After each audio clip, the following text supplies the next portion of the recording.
Good morning. Welcome to my channel Deep 250. Day 9 and 10 Ladakh bike राईडचा शेवटचा episode 7 हा माझ्यासाठी खूपच नाविन्यपूर्ण व थरारक असा असणार आहे. आता आपण निघालो आहोत कारूवरून. आजच्या राईडमध्ये आम्ही तांगलांगला, लाचुंगला, नक्कीला, बारालाचला असे 4 पास कव्हर करणार आहोत. मित्रांनो, हा अवघ्या 1.5 तासात आलेला पहिला जीवघेणा क्षण जो तांगलांगला पासच्या खाली आहे. या ठिकाणी आज पहिल्यांदाच ब्लॅक आईस रोड आम्हाला मिळाला. एक बायकर बाईक स्किट होऊन पडला. अगदी माझ्या पुढेच होता तो. मित्रांनो, ब्लॅक आईसवरून बाईक चालवणे म्हणजे मरण हातात घेऊन जाणे असेच असते. माझ्या मनात इतकी भीती निर्माण झाली की देवाचे नामस्मरण करून हा टप्पा क्रॉस करून येथे पोचलो. खरंच हा टप्पा खूपच जीवघेणा होता. राईड कंटिन्यू ठेवून आम्ही पोचलो तांगलांगला पासवर. हा पास 17,482 फूट उंचीवर आहे. या पासवर थंडी कमी आहे, परंतु या ठिकाणी जी रिस्क घेऊन आम्ही पोचलो त्याची भीती काही कमी होत नाहीये.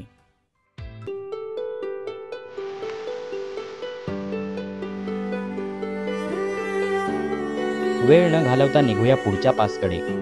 या ठिकाणी बघा, मातीच्या रंगाचे दिसणारे रॉक्स कुणाचेही मन आकर्षित करून घेतील असे चित्र आहे हे. रस्ता पूर्णतः खराब दिसत आहे आणि त्यावर असलेली ही भयंकर धूळ, परंतु या सर्वांची पर्वा न केलेलीच बरी.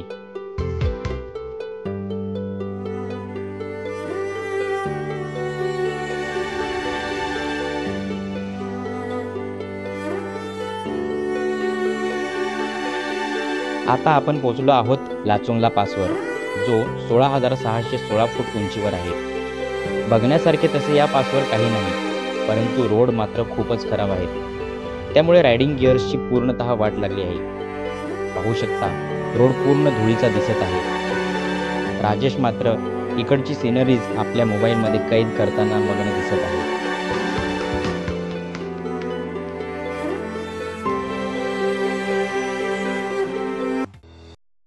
हजार फूट खाली उतरून आपण आलो आहोत नकीला पासवर. या ठिकाणी पोहोचण्यासाठी सुद्धा जास्त ऑफरोडिंग करावी लागली. नकीला पास नंतर सर्वांना आकर्षित करणारा स्पॉट म्हणजे 21 घाटालू, ज्याला आपण नागमोडी वळणाचा रस्ता असे म्हणतो. खरे तर हे नवनवीन स्पॉट पाहण्यासाठीच, अनुभवण्यासाठीच बायकर्स लडाख राईडचे सर्किट पूर्ण करतात. मॅपमध्ये सुद्धा हे असे 21 घाटालू पाहावयास मिळतात. खूप सुंदर दृश्य. ही अशी 21 नागमोडी वळणे असल्यामुळे त्याला 21 घाटालूक असे नाव पडले. संध्याकाळचे वाजले 4 आणि आमच्या पुढे एक मोठा टास्क आहे, तो म्हणजे बारालाचला पास क्रॉस करून पुढे स्टे करणे. या ठिकाणाहून अवघ्या अर्ध्या तासावर बारालाचला पास आहे. बघूया आता प्रत्यक्षातच. आजूबाजूचा परिसर तर खूपच आकर्षक दिसत आहे. बर्फाने आच्छादलेले हे मोठे मोठे डोंगर खूप सुंदर. मित्रांनो, या अर्ध्या तासातच अचानक हेवी स्नोला सुरुवात झाली आणि या संपूर्ण लडाख राईडमधील हेवी स्नोफॉल आम्हाला मिळाला, तोही बारालाचला पासच्या वर. खूपच हेवी स्नोफॉलमुळे आता बाईक ड्राईव्ह करायलाही खूपच त्रास होईल. पाहू शकता परिसर. खूप हेवी स्नोफॉल आहे हा पाससुद्धा थरारक पासपैकी एक आहे, कारण रस्त्यात इतके मोठमोठे खड्डे आहेत की कधी बाईकवरून पडू हीच भीती वाटत होती. मित्रांनो, हेवी स्नोफॉलमुळे काहीच शूट करता आले नाही. पास खाली उतरत असताना अतिशय त्रास झाला. हेवी स्नोफॉल थांबण्याचे काही नाव घेत नव्हता. संध्याकाळचे 6:15 वाजलेत. बारालाचलाच्या खाली एक स्पॉट मिळाला, तेथेच आम्ही ही रात्र काढण्याचा विचार केला. थंडी इतकी आहे की अक्षरशः कुडकुडतोय मी. आपण पाहू शकता हेवी स्नोचे रौद्र रूप. या ठिकाणी कुठल्याही प्रकारचे नेटवर्क नाही, त्यामुळे कुणाला कॉलही करता आला नाही.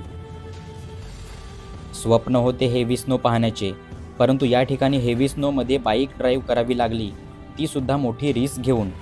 खरंच मित्रांनो, असे क्षण कुणाच्या राईडला नको यायला. अचानक आलेल्या स्नोमुळे आम्हाला रेनकोट घालायलाही वेळ मिळाला नाही. पास खाली उतरेपर्यंत माझे शूज, ग्लोव्ज पूर्ण ओले झाले. नशीब जॅकेट तेवढे वरूनच ओले झाले होते. बारालाचला पास क्रॉस केला याचे मात्र समाधान वाटत आहे, कारण इतका हेवी स्नोफॉल झाला आहे, त्यामुळे उद्या हा रोड कदाचित बंद ठेवतील असेच वाटायला लागले आहे. तर चला आता घेऊया विश्रांती. हा आहे आमचा रात्रीचा स्टे पॉईंट। मित्रांनो, मायनस तापमानात सुद्धा झोप मात्र छान झाली।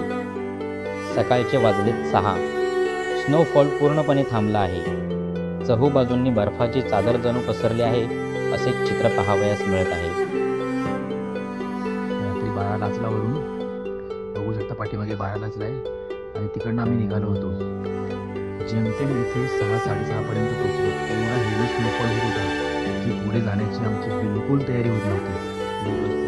खरंच हा इथे एक छोटासा हॉटेल टाईप आम्हाला भेटला, ढाबासारखा, आणि त्याच्यामध्ये आम्ही स्टे केला।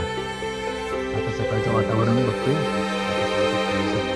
सगळीकडे इथे जे डोंगर रंग आहेत सगळीकडे बर्फ पडलेला आहे आणि हा एवढा हेवी स्नोफॉल होता की भयंकर। आमच्या तिथे ब्लॅक पॅन्थर आणि मिनी रॉकेट दिसते, त्यांच्यावर सुद्धा खूप बर्फ पडलेला होता, आता सुद्धा पडलेलाच आहे। सकाळ सकाळ मायनसमध्ये टेम्परेचर आहे, खूप थंडी आहे या ठिकाणी। 12 लाखाच्या खाली आहोत आम्ही। मनालीसाठी जाण्याची तयारी करतोय।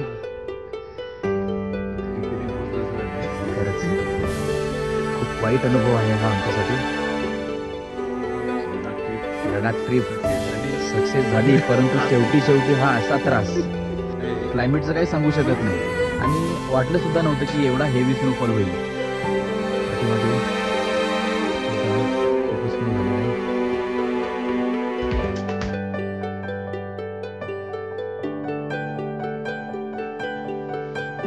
सकाळ सकाळी गाडीवरचा बर्फ काढण्याचे काम चालू आहे। आमच्या दोघांसमोर प्रश्न होता, तो म्हणजे बाईक स्टार्ट होतील की नाही। राजेशने प्रथम त्याची ब्लॅक पॅन्थर स्टार्ट करून पाहिली। पहिल्याच स्टार्टमध्ये त्याची बाईक चालू झाली, परंतु माझ्या मिनी रॉकेटने मात्र धोका दिला। बाईक स्टार्ट करून करून थकलो, परंतु स्टार्ट काही होत नव्हती। अखेर 10 मिनिटांनी सुरू झाली। थोडासा दिलासा मिळाला। मित्रांनो, आजचे वातावरण खूपच छान आहे, तर चला वेळ न घालवता आता भेटूया थेट मनालीमध्ये। अखेर 3 तासांचा प्रवास करून आपण पोचलो आहोत मनालीमध्ये। आपणासमोर दिसत आहे तो प्रसिद्ध असा सिस्सू वॉटरफॉल।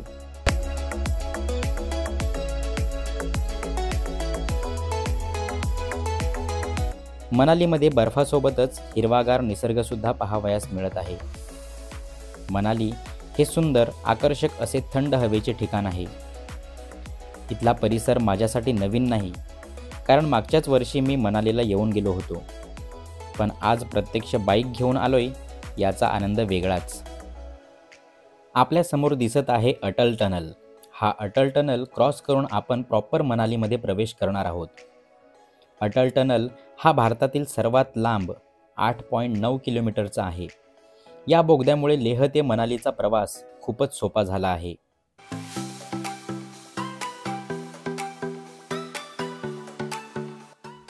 हे आहे अटल टनलचे प्रवेशद्वार, जे मनालीतील रोहतांग भागात येते।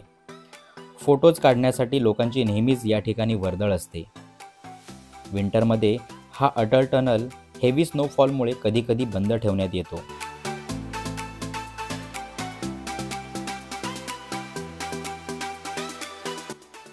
या ठिकाणाहून पाहू शकता हिरव्यागार कुशीत विसावलेले मनाली शहर।